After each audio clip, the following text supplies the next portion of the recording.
Kekerasan dalam rumah tangga kembali terjadi, bahkan kini sampai menghilangkan nyawa.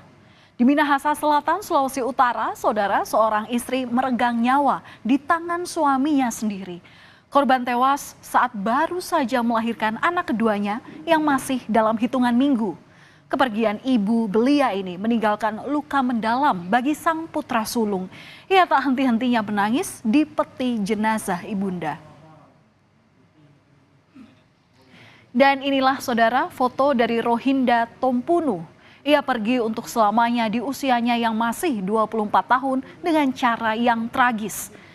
Dan 3 Mei lalu Rohinda harus melewati peristiwa kelam itu di desa Temboan, Kecamatan Tompaso Baru, Kabupaten Minahasa Selatan. Rohinda dianiaya suaminya sendiri dengan senjata tajam di rumahnya yang seharusnya menjadi tempat berlindung.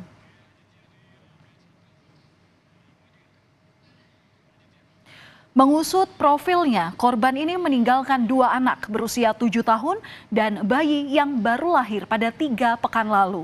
Sang putra sulung begitu terpukul dengan kepergian ibunya. Air mata terus berderai dari matanya, di mana bocah malang ini seakan tak percaya telah ditinggalkan Rohinda untuk selamanya. Ia begitu menyesalkan mengapa ayahnya begitu tega membunuh ibunya. Sering terucap dari bibir mungilnya, ia ingin menggantikan posisi ibunda yang menjadi korban kekerasan. Saudara, kejadian ini sebenarnya bermula pada pukul 4 dini hari, utamanya di Jumat pekan lalu. Saat itu korban bersama dengan anaknya sudah tertidur di rumah mereka. Sang suami berinisial RL mendengar istrinya mengigau sambil berkata, "Ndak usah keluar pi, kerja di Bolsel." Kependekan dari Bolaang Mongondo Selatan. Mendengar kata-kata itu, suami emosi dan pergi mengambil benda tajam di dapur dan langsung menganiaya istrinya di kamar. Meski hingga kini belum jelas mengapa hal itu membuat pelaku emosi.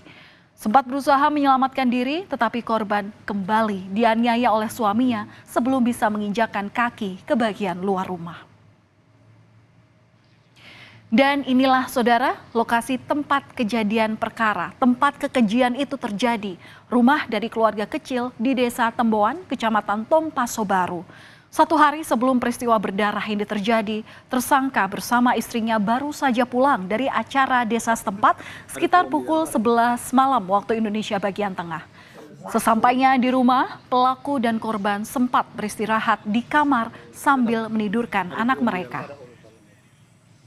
Peristiwa itu terjadi subuh.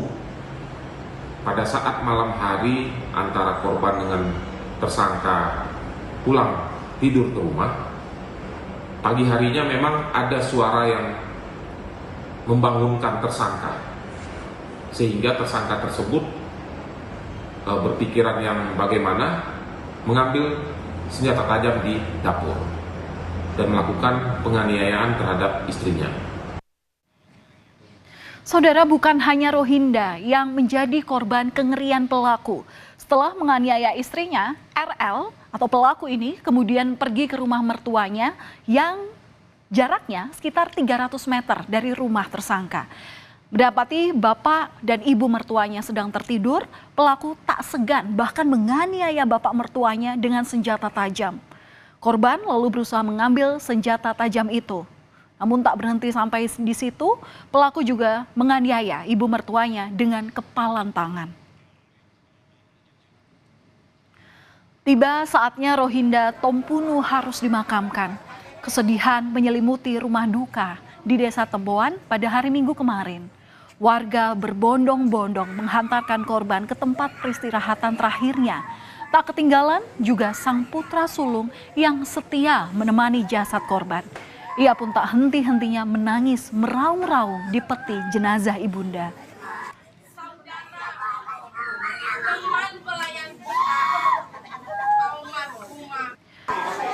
Jeritan bocah berusia 7 tahun ini terasa menyayat, begitu memilukan di tengah ibadah pemakaman. Sementara itu, saudara, jerat hukum sudah menanti pelaku. Sang suami yang berinisial RL tengah menjalani proses hukum. Tersangka dibekuk aparat Polsek Tompaso Baru usai melakukan penganiayaan. Tersangka akan dijerat dengan pasal berlapis 340 KUHP dengan ancaman penjara seumur hidup atau minimal 20 tahun penjara. Dan kini pelaku harus mendekam di Polres Minahasa Selatan. Saat ini, saudara, kedua anak korban dirawat oleh kakek dan neneknya. Sang sulung sudah kembali melanjutkan aktivitasnya meskipun terlihat merenung sesekali. Keluarga sendiri tak menyangka sang suami daripada korban bisa melakukan penganiayaan. Menurut salah seorang tetangga, pasangan suami istri tersebut selalu terlihat harmonis dan tidak pernah terdengar cekcok. Adik juga udah sehat-sehat, Kang. Tidak pernah dapat dengar baku marah. Karena dorang termasuk kalau di tembuan keluarga bahagia. Patut diteladani karena di masyarakat, di gereja, dorang rajin. Dorang tidak pernah mau baku bawa dan pergi keluar kong sendiri-sendiri. Berdua terus.